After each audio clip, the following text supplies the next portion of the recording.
안녕하십니까. 2002년 제4기 문답식으로 풀어보는 교과 공부 제3과 인간의 본질을 이해한다는 제목에서 5분주 교과 공부를 시작하겠습니다. 제3과 인간의 본질을 이해함이라는 제목입니다. 자, 기역절을 한번 보면은 여호와 하나님이 땅의 흙으로 사람을 지으시고 생기를 그 코에 불어넣으시니 사람이 생명이 되니라 라고 창세기 2장 7절의 말씀이 되겠습니다. 자, 그러면 요점 정리는 여러분들이 한번 챙겨봐 주시고요. 첫째 날에 공부를 들어가겠습니다. 생명이라는 제목입니다. 생명. 생명이 무엇인가? 생명을 알려면은요, 사람과 동물의 창조에서부터서 한번 알아봐야 되겠습니다. 그래서 사람과 동물의 창조를 공부하면서 그 유사점과 차이점, 동물과 사람의 유사점과 차이점, 창조에 있어서 이걸 알아보자 이겁니다. 자, 사람을 창조했을 때 하나님이 창세기 1장 26절과 창세기 2장 7절에 있는 말씀을 기준해 보면은요, 하나님 가라사대 우리의 형상을 따라 우리의 모양대로 우리가 사람을 만들고, 그 다음에 여호와 하나님이 흙으로 사람을 지으시고 생기를 그 코에 불어넣으시니 사람이 생명이 된지라 라고 얘기했습니다. 여기 사람이 생명이 되었다, 이런 말씀입니다. 동물을 창조할 때는 이렇게 합니다. 창세기 2장 19절, 여호와 하나님이 흙으로 각종 들짐승과 공중의 각종 새를 지으셨다라고 성경은 말하고 있습니다. 자, 그러면 유사점과 차이점을 알아볼 건데요. 유사점은요, 위에서 성경 읽었던 것을 생각해 보면 사람이나 동물이나 다 흙으로 재료를 해서 만들었다라고 되어 있습니다. 두 번째는요, 사람이나 짐승이나 생명이 주어졌다라고 얘기합니다. 그 다음에 세 번째는요, 하나님이 만드셨다는 겁니다. 사람도 만들고 동물도 만들고. 이게 같은 점, 유사점입니다. 그럼 차이점은 뭐냐라고 이렇게 묻는다면요, 차이점은요, 사람은요, 사람을 만들 때 하나님의 형상에 따라서 만들었습니다. 그러나 동물은요, 각 짐승마다 특이사항이 있어서 그 특이사항대로 만들었다는 겁니다. 그 다음에요, 사람은 하나님의 손으로 직접 만들어서 빚어서 만들었다고 합니다. 그런데 짐승들은요, 하나님이 말씀으로 만들었다라고 얘기합니다. 자, 그 다음에는요, 하나님이 생기를 불어넣어서 사람에게는 생명이 되게 했다라고 얘기합니다. 그런데 짐승은요, 하나님이 생명을 주신데 생명과 생존의 기능만을 주었다고 했습니다. 그래서 이 사람과 짐승의 차이점은 생명이 있느냐 생명이 없느냐가 차이점입니다. 자, 그러면 생명이란 무엇이냐? 생명이란 무엇인가? 이러면 사람 창조를 볼 때요, 흙을 가지고 사람을 만들고 그 사람에다가 생기를 불어넣으시니 생명이 되었다라고 했습니다. 그래서 이 생명이 무언가를 한번 살펴봐야 되겠죠. 그럼 여기에 하나님이 사람을 창조할 때 여기 단어가 3개 나옵니다. 사람, 생명, 생기. 그래서 이 3단어를 이해를 하고 넘어가야 되겠다겠죠. 그래서 여러분들이 잘 아시겠지만 사람은요, 흙으로서 하나님이 자기 형상대로 빚어 만든 것이 사람입니다. 거기다 이제 하나님이 생기를 불어넣습니다. 그 사람에게다가 생기를 불어넣으시니까 그 생기가 살아 움직여야 하는 하나님의 능력이라는 겁니다. 그래서 이 하나님이 살아 움직여야 하는 하나님의 능력을, 그 생기를 사람에게 불어넣으시니까 그 사람이 생명이 됐는데, 생명이 된 상태는 어떤 것이냐? 살아 움직인다. 살아 움직인다. 그 다음에 두 번째는 지성적 사상을 갖추었다. 세 번째는요, 살아 움직이고 지성적 사상을 갖춰 놓으니까 가장 뛰어난 존재가 되었다. 그게 사람이다 이거죠. 아주 뛰어난 존재. 그래서 이걸 갖다 우리 조상들의 사상에서는 뭐라고 부르냐 같으면은 만물지 영장이라 이래서 사람을 가리켜서 만물지 영장, 생령이 된 자를 가리켜서 만물지 영장이라고 이렇게 이야기합니다. 자, 교훈을 한번 살펴볼까요?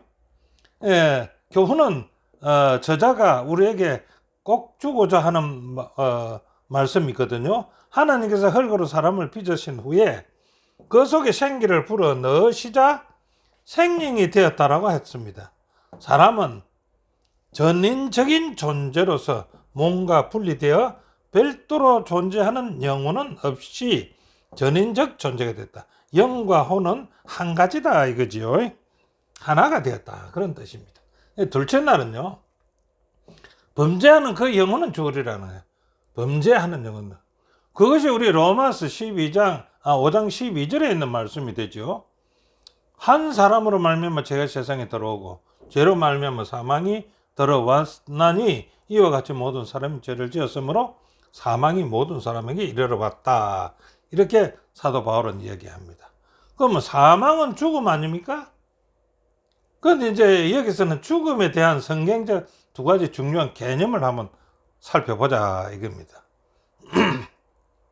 자, 성경의 죽음에 대한 성경적 두 가지 개념은요, 첫 번째는 죽음의 범위입니다. 두 번째는요, 죽음의 형태입니다. 죽음의 범위는 뭡니까? 전도서 3장 19절에 인생이 당하는 일을 짐승으로 당하나니 그들이 당하는 일이 일반이다. 그래서 사람이나 짐승이나 모두가 죽는다는 사실입니다. 그게 죽음의 범위입니다. 그 다음에 두 번째는 죽음의 형태는요, 형태는 사람이 죽는다는 것은요, 더 이상 하나님의 생기로 이루어진 살아 움직이게 하는 생명의 존재가 중단된다는 것입니다. 그래서 생기가 없으면 생명이 중단되는 겁니다. 생명이 중단된다는 것은 죽는다는 것입니다. 죽음에 대한 에스겔의 그 의미가 있는데요. 에스겔은 죽음에 대해서 이렇게 썼습니다. 18장 4절이요. 모든 영혼이 다 내게 속한지라 아비의 영혼이 내게 속한 같이 아들의 영혼도 내게 속하였나니 범죄는 그 영혼이 죽으리라. 얘는 영혼이 죽는다 했습니다. 그 영혼이 죽는다 말은 영혼을 챙기고 있는 육체, 몸도 죽는다는 뜻이 되겠지요. 그래서 몸과 영혼이 함께 죽는다는 의미지요. 영혼의 죽임에 대해 사단은 어떻게 표현할까요? 한번 봅시다. 영혼이 죽으리라는 게 대해서 사탄의 반론은 이렇게 나옵니다. 사탄이 사람들에게 범죄하는 그 영혼이 죽으리라고 한 하나님의 말씀을 어떻게 하느냐? 범죄한 영혼은 반드시 죽는 것이 아니요, 오직 영원한 고통 중에 살 것이라는 의미로 믿게 하는데 사탄은 성공했다. 얼마나 성공했을까요?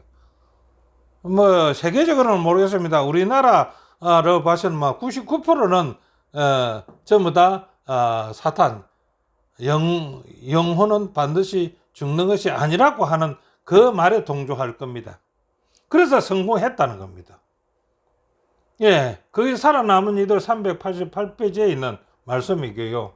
그래, 교훈을 보면 죄로 인해 오염된 모든 것들은 결코 영원할 수 없다는 겁니다. 우리의 몸과 영혼도 마찬가지라는 겁니다. 하지만 그리스도 안에서 죽는 자들은 최후의 순간에 부활할 것을 믿고 기뻐할 수도 있다는 얘기가 되겠죠. 자, 그러면 영과 혼에 대한 소신을 제가 한번 피력해 보겠습니다. 이거는 우리 재림교회에 나와 있는 말하고는 같을지 안 같을지 저는 잘 모르겠습니다. 하여튼 여러분들은 참고만 해주시기 바랍니다. 자, 사도 바울이 이렇게 말합니다. 사람의 구조가요, 3분 구조로 되어 있다. 그 3분 구조면 영과 혼과 몸이 이루어져서 사람이 되었다. 그래서 3분 구조다. 자, 그러면 영은 무엇이며 혼은 무엇이고 몸은 무엇이냐라는 것은 이제 알아야 될 거 아닙니까? 3분 구조니까. 자, 영이라는 것은요, 영은 언제 어디서부터 왔나라는 것을 우리는 질문을 좀 해봐야 됩니다. 그다음 혼은 언제 어디서부터 왔나라고 질문도 해봐야 됩니다. 몸은 언제 어디서부터 왔나라고 우리는 질문을 한번 해봐야 됩니다. 자, 영은 언제 어디서부터 왔나? 창세기 2장 7절에 있는 말씀입니다. 흙으로 사람을 지으시고 생기를 그 코에 불어 넣으신 사람이 생영이 된지라. 영이라는 얘기입니다. 그래서 이것을 온지는 우리는 온 내력은 알고 있습니다. 그렇다면은요, 영의 속성은 뭡니까? 이 영의 속성은요, 재림교회 주석에는 이렇게 써놨습니다. 지성의 사상이라. 이렇게. 지성의 사상. 그럼 지성의 사상이 뭐인데요? 지성이란 낱말은 여러 가지 해석을 나와 있습니다. 예. 알지자 성품성절에서 많이 아는 것을 우리가 지성인 이렇게 얘기하는데, 여기서 말하는 지성은 그것이 아니라는 겁니다. 예. 여기서는 지극할 지자에 거룩할 성자, 지극히 거룩한 자다 하는 것을 지성이래. 그러한 사상을 가진 것이 영이라 이겁니다. 지극히 거룩한 사상을 가진 것이 영이다. 근데 이것을 가리켜서 다시 성인이라고 말합니다. 예. 성사로운 사람이다. 그러면 착하다는 뜻도 있고 뛰어나다는 뜻도 있다는 겁니다. 이거 좀 잘 기억해 주시면은 영에 대한 해석이 될 거라고 보고요. 혼은요. 우리가 혼은 영혼 이래가 또 하나로만 보고 있는데, 저는 하나로 보기는 조금 어렵고, 영과 혼과 3분 구조에 따라서 영과 혼과 몸은 따로따로다. 다르다. 따로따로가 아니고 다르다. 이렇게 저는 표현을 하고 싶습니다. 그러면 이 혼은 어디서 왔는가? 영은 온 데는 알았죠. 그런데 혼은 창세기 3장 6절에요. 여자가 그 나무를 본저, 선악과를 본저 먹음직도 하고 보암직도 하고 지혜롭게 할 만큼 탐스럽게도 한지라. 요 재성이 시작이 되는 겁니다. 그렇죠? 범죄가 시작되는 겁니다. 그래서 이게 붙어서 창세기에 아담 하와가 있을 때 에덴 동산에부터 왔다 이거죠. 뱀의 꼬임으로 당한 이 하와로부터서 혼은 왔다라고 저는 생각합니다. 그럼 그 혼의 속성이 뭐냐 이거지. 그 혼의 속성은요, 우리 주석에 이렇게 해놨습니다. 충동이요, 감정이요, 욕망이라고 해놨습니다. 요 충동, 감정, 욕망은 뭡니까? 죄성이 시작될 수 있는 거 아닙니까? 예, 죄성이 시작될 수 있는 겁니다. 그래서 저는 죄성이 곧 혼이 아닐까라고 저는 생각한다는 겁니다. 자, 영과 혼이란 정리를 한다면 그렇습니다. 영은 지성이요, 혼은 재성을 말한다라고 저는 말하고 싶습니다. 몸이야 우리 다 알지 않아요? 창세기 2장 7절에 있는 흙으로 사람을 지으셨다. 예, 그러면은 이 구조가 된 것을 인정할 수 있는 것은 어디서 인정할 수 있느냐? 로마서를 봐서 인정할 수 있다는 겁니다. 로마서 7장 14절부터 24절을 읽어보면은 여기 길어서 제가 여기 다 쓰지는 못하는데 그 내용을 보면 이렇게 나옵니다. 내 속에는, 그러니까 사도 바울의 속에는 나라는 것이 있고 또 다른 내가 있다는 겁니다. 그러니까 사도 바울 속에는 내가 있고 또 다른 내가 있다는 겁니다. 이것을 정리하면 나는 선을 행하고자 한다 이제 나는. 그래서 이거는 바로 영이다 이거죠. 이거는 지성이라는 거죠. 영이다. 선을 행하고자 하나. 내 속에 있는 또 다른 나. 내 속에 있는 또 다른 나가 뭡니까? 이것은 혼이라고 저는 취급합니다. 왜냐 그러면 요거는 죄성이고요. 혼이라고 한 것은 악으로 나를 이끌고 간다라고 말했거든요. 예. 그래서 사도 바울이 말한 같이 내 속에 나는 선한 것도 있고 내 속에 또 다른 나는 죄성이 있는 혼도 있다. 이렇게 보면은 이게 맞지 않을까 저는 생각해서 이것을 갖다가 좀 펼쳐봤습니다. 자, 한자 사상으로 본 영과 혼에 대해서도 한번 살펴보겠습니다. 자, 이게 한자로 영이죠. 이게 한자로서 혼입니다. 그런데 영자는 하나님께 속한 글자라는 것을 알 수가 있습니다. 예, 다 아실 겁니다. 그런데 혼자는 어디에 속했다고 봅니까? 이는 마귀에 속한 글자라고 볼 수가 있습니다. 왜냐 그러면 귀신 기자가 이래를 운자가 두 개 붙어가지고 이 혼자를 만들었거든요. 그러면 귀신이 이래를 왔다. 귀신이 어디로 이래를 왔는가? 아담 하와가 귀신인 뱀하고 이 얘기하는 가운데 그에게 꼬여 넘어갔지 않습니까? 그것이 뭡니까? 귀신이 이르러 왔다. 그 죄성이 이르러 왔다. 이렇게 보면 더 좋겠지요. 자, 그거는 그렇게 놔두고요. 셋째 날은 영은 하나님께로 돌아간다 얘기입니다. 예, 그 영이 하나님께로 돌아간다고 하면 하나님께서 왔기 때문에 뭐부터 봐야 되면 창조부터 알아봐야 된다 그죠. 창조와 돌아간다 하니까 이거는 죽음을 봐야 된다 그죠. 그래서 창조와 죽음의 관계를 한번 살펴볼 건데요. 창조에 대해서는 창세기 2장 7절 계속 이러니까 다 아시겠죠. 그래서 여기선 보면은 뭐냐 그러면 창조의 공식이 나오는데 창조의 공식을 써보면은 흙을 사람을 만들었죠. 그 흙을 가지고 사람을 만든 데다 하나님이 생기를 불어넣었더니 생명이 되었다라고 얘기합니다. 예, 그 성경에 있는 말씀이죠. 그러면 이제 죽음의 공식도 한번 보자. 죽음의 공식. 죽음의 공식은 창조의 공식 반대로 보면 될 거 아닙니까? 예, 반대로 보면 되지요. 자, 그래서 생명이 살아서 숨쉬고 운동하고 있는 생명이 거기에서 뭘 빼버려. 뭘 빼느냐? 생기를 빼버린다. 그죠? 하나님 주신 생기를 빼버리니까 뭐가 남습니까? 흙밖에 안 남는다. 그런 거예요. 흙밖에. 이것이 전도서 12장 7절에 있는 말씀인데 흙은 여전히 땅으로 돌아가고 영은 그 주신 하나님께로 돌아간다라고 이렇게 얘기할 수가 있다는 겁니다. 자, 그러면 영과 혼에 대한 사회적 개념을 한번 봅시다. 이 사회적 개념 보면은 사회적 일반적 개념은 무엇입니까? 영과 혼은 무형의 상태에서 존재한다라고 합니다. 그걸 우리는 말해서 영혼 불멸설이라 이렇게 얘기하고 있죠. 이게 아마 우리나라에서 99.9% 해도 가니 99%로 해도 가니 할 건데 이 사탄이 아주 성공한 그 케이스가 이깁니다. 그다음에 우리 성경의 개념은 뭡니까? 성경의 개념은 그게 아닙니다. 에스겔 18장 4절 읽어봤지 않습니까? 범죄하는 그 영혼은 죽으리라 했지 않습니까? 영혼 멸절설이라는 겁니다. 영혼 불멸설이 아니라 영혼 멸절설이다. 자, 영과 혼에 대한 이해의 중요성. 이거 영과 혼에 대해서 이해를 해야 중요하기 때문에 이걸 이해를 잘 해야 된다라고 말씀을 드리는 겁니다. 자, 그래서 요거 문자 한번 보면 되겠습니다.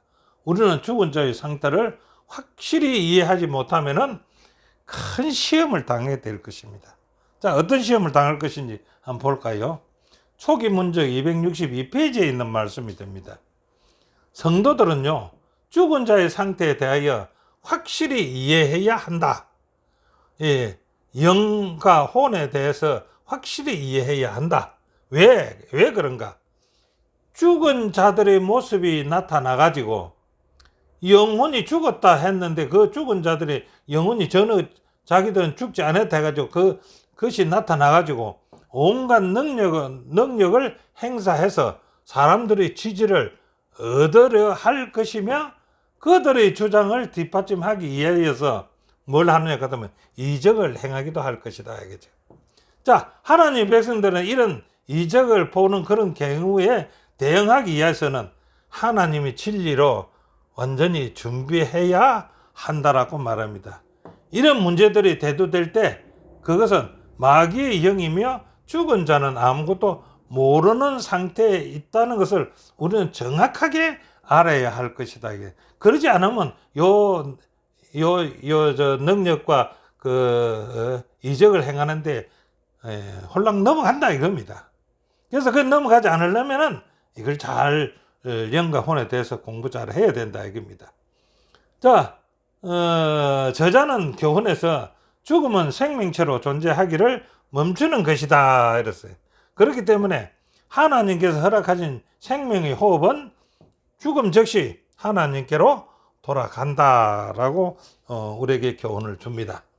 자, 넷째 날입니다. 죽은 자들은 아무것도 모릅니다. 죽은 자들은 우리는 아무것도 모른다고 하고 있는데 영혼 불멸설을 믿는 자들은 영과 혼은 죽지 않는다. 영혼은 죽지 않는다. 무영의 상태에서 존재한다라고 얘기하죠. 그런데 성경에 보면은 죽은 자들에 대해서 얘기합니다.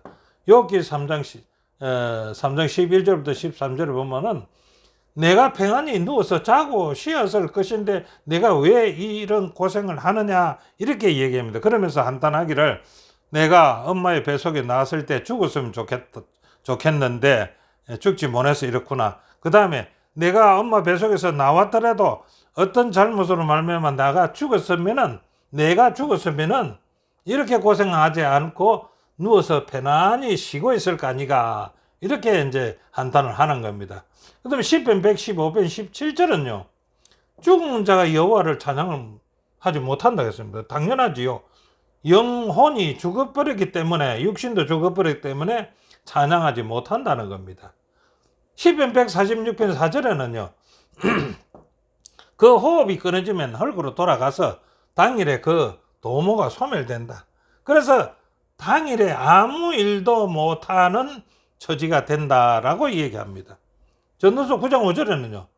산자는 죽을 줄 알되 죽은 자는 아무것도 모른다 이랬습니다. 예, 아무것도 모릅니다. 전도서 9장 10절에는요. 내가 장차 들어갈 음부에는요. 일도 없고 계획도 없고 지식도 없고 지혜도 없는 것이 죽음이라는 이 얘기입니다. 예, 죽은 자들에 대한 세 가지 견해를 갖다 가지고 한번 오해서 문제를 한번 풀어보겠는데요. 첫째, 구원받지 못하고 죽은 자들은 영원히 불타는 지옥이나 아니면 잠시 있을 연옥으로 간다, 안 간다. 여러분 답변을 아시죠? 둘째는요, 믿고 그리스도 안에서 죽은 자들은 상급을 받을까요? 받지 않을까요? 근데 당장 상급 받는다는 거 아니고요. 보라, 내가 속히 오리니 내가 줄 상이 내게 있어 각 사람에게 그의 일한 대로 갚아주리라. 이렇게 했습니다. 자, 세 번째는요. 몸이 죽으면 영과 혼은 소멸됩니까? 살아 있습니까? 여러분들이 답변을 주시기 바랍니다. 자, 믿는 자의 죽음은요. 이렇게 정리하면 좋겠습니다. 믿는 자들에게는 죽음이 아주 사소한 문제에 불과합니다. 죽음을 큰 문제로 생각하지 마시라 이겁니다. 사소한 문제입니다. 그리스도인에게는요, 죽음이란 잠자는 것이다 이거지. 여러분, 밤마다 잠자고 있잖아요. 그 잠자는 거 한 가지다. 그런 게 사소한 문제다 이거죠. 한순간의 침묵과 어둠은 있을 것입니다. 그거는 불가한 것이지만은 우리 생명이신 그리스도가 나타나실 때는 어떻게 해요? 너희도 그와 함께 부활할 것이다. 영광적인 나타날 것이다. 부활해서 하나님 예수 그리스도를 볼 것이다 이겁니다. 그래서 믿는 자의 죽음은 어떻게 크게 관심 안 가져도 된다. 사소한 문제다 이겁니다. 저자는 교훈에서 성경은 사람이 죽게 되면요 아무것도 알지 못하는 무의식 상태에서 예수님께서 재림하실 때에 잠들어 있게 된다고 분명히 가르쳤다. 예? 재림하실 때까지 잠들어. 그래서 죽으면은 예수님 오실 때까지 잠 한숨 자고 일어나면은 예수님을 볼 것이다 이겁니다. 야, 다섯 번째요. 조상들과 함께 눕다. 그러니까 조상들한테 눕는다는 것은 조상들과 함께 죽었다는 이 말이죠. 구약의 죽음과 장사의 문화에 대해서 표현한 것이 있는데 그걸 보면요. 아브라함은요. 그가 수가 높고 나이가 많아서 기운이 지나여 죽어 자기 열조에게로 돌아간다. 이 죽는다는 것을 열조에게로 돌아간다라고 얘기했습니다. 사무엘하 7장 12절에 다윗은 말하기를 내 소원이 차서 내 조상들과 함께 잘 때가 되었다. 이래서 이제 죽음을 갖다가 잠자는 것으로 표현을 했습니다. 이 아합이 그 열조와 함께 잠에 이래서 이 아합도 열조와 함께 잔다라고 표현했습니다. 자, 여기서 잠의 표현은 무엇일까요? 잠의 표현은 무슨 의미를 가지고 있을까요? 이거는 우리가 잘 알고 있지 않습니까? 다시 살아 일어나는 남을 표현하는 것을 우리는 잠이라고 표현합니다. 우리 다른 말로는 부활이라고 말하고 있지요. 자, 두 번째는 조상들과 함께 누웠다는 표현의 의미는 무엇일까요? 예, 그거는 잘 아시겠죠. 머지않아 우리도 힘든 일들과 고통으로부터 쉬게 될 때가 온다는 이 얘기를 누웠다라는 표현을 했다 이거죠. 두 번째는 조상들이 이미 앞서 갔기에 우리는 원치 않으나 그 길을 당연히 가게 될 것이라 이겁니다. 예, 그래서 우리 조상들이 이렇게 표현했다라고 저자는 얘기합니다. 자, 사람이 죽음과 동시에 신상필벌이 이루어질까요? 상을 받고 벌을 받고 할까요? 그래서 여기 이렇게 얘기합니다. 사람이 죽을 때 의인은 상급을 받고 악인은 행벌을 받는다는 말은 성경 어느 곳에도 찾아볼 수가 없다는 겁니다. 예, 죽음과 동시에 신상필벌은 없다 이겁니다. 그 다음에 두 번째는 부조들과 선지자들도 그런 정언은 하지 않았습니다. 예, 죽음과 동시에 상 받고 벌 받고 하는 것은 선지자들도 말하지 않았습니다. 부조들도 말하지 않았습니다. 그리스도의 사도들도 그런 일에 대해서는 암시조차도 하지 않았습니다. 예, 성경은 사람들이 죽는 즉시 성전하지 않음을 분명히 얘기하고 있습니다. 그들은 부활할 때까지 잠자고 있는 것으로 표현되어 있는 것이 성경입니다. 자, 결론을 내리겠습니다. 결론은 이렇게 되어 있더라고요. 그 결론을 갖다 세 가지로 분류를 시켰는데, 첫 번째는 인간은 전인적인 존재로서 몸과 분리되어 별도로 존재하는 영혼은 없다고 성경은 분명히 얘기합니다. 그 다음 두 번째는요, 사탄이 하울을 유혹할 때 했던 결코 죽지 아니하리라는 거짓말은요, 지금도 여전히 많은 사람들을 사후 세계에 대한 잘못된 이해로 인도하고 있다는 겁니다. 많은 사람들이 여기 빠져 있지요. 세 번째는요, 마지막 때를 살아가는 그리스도인으로서 사탄의 오류에 빠지지 않기 위해서는 하나님의 분명한 말씀 위에 굳게 서야 한다라고 결론을 내립니다. 예, 우리는 하나님 말씀에 굳게 서서 영혼 불멸설에 대해서 정확하게 알고 대응하는 공부가 오늘 공부라 이렇게 보시면 아주 좋겠습니다. 오늘은 공부 여기서 마치겠습니다. 시청해 주셔서 대단히 감사합니다.